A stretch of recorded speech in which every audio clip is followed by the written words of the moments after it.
नमस्कार दोस्तों, मैं आप सभी का चिर परिचित दोस्त उपस्थित हूं आप सभी की सेवा में एक बेहद ही महत्वपूर्ण जानकारी को लेकर के। जी हां, आइए आज हम सभी जानते हैं अंकुरित अनाज में 4 गुना ज़्यादा ताकत है। युवाओं को गेहूं, चना, दाल को अंकुरित करके खाना चाहिए, इससे उन्हें बहुत फ़ायदा होगा। यही है आज का हमारा टॉपिक आप सभी के लिए, जिसके सहारे आप अपने आप को स्वस्थ रखने में मदद पाएंगे।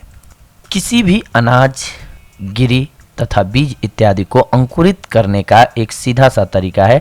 इसके लिए अनाज को 12 घंटे तक पानी में भिगोने के बाद छानकर एक कपड़े में बांध लें, लेकिन इसके लिए 3 नियमों का पालन करना जरूरी है। पहला, भिगोने के बाद पानी हटाना। दूसरा, पानी हटाने के बाद हवा लगाना। और तीसरा, अंधेरा। जी हाँ, मूंगफली में 12 घंटे में अंकुर फूटते हैं, चना 24 घंटे में, गेहूं आदि 36 घंटे में अंकुरित होते हैं।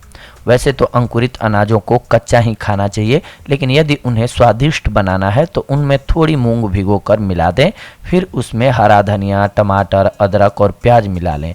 यदि उसमें चना मिलाना चाहें तो मिला सकते हैं, लेकिन बिल्कुल थोड़ी मात्रा में मिलाएं। प्रश्न उठता है कि उन्हें अलग अलग भिगोएं या एक साथ।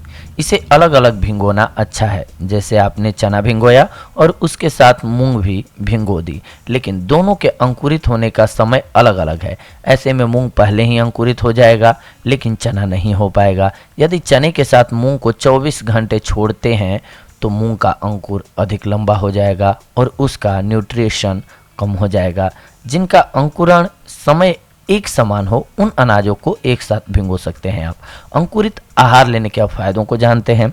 इसका सबसे बड़ा फायदा यह है कि इसमें वेस्टेज नहीं होता है, जिसके कारण उसे निकालने के लिए शरीर को अनावश्यक एनर्जी नहीं लगानी पड़ती। शरीर में वेस्टेज न होने से एनर्जी शरीर की सफाई में लग जाती है, जिससे सारे शरीर की सफाई हो जाती है। इससे रोग पैदा होने का जो भी कारण है वह शरीर से बाहर निकल जाता है।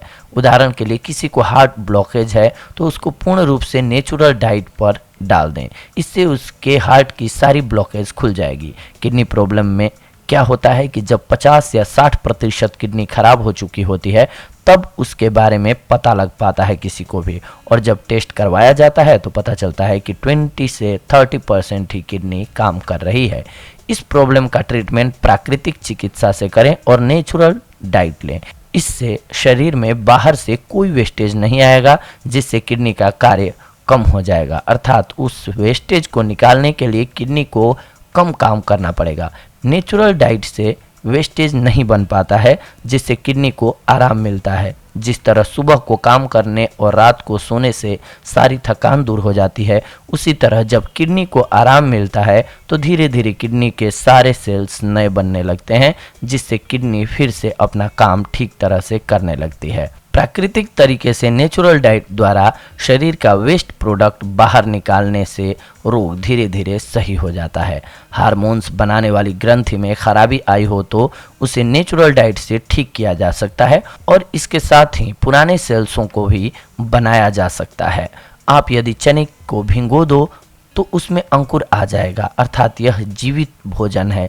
लेकिन उसी को भून लो, फिर कितना भी पानी डालो, उसमें अंकुर नहीं फूट सकता है, क्योंकि उसका बहुत सारा हिस्सा नष्ट हो गया होता है और केवल थोड़ा बहुत न्यूट्रिशन बचा होता है।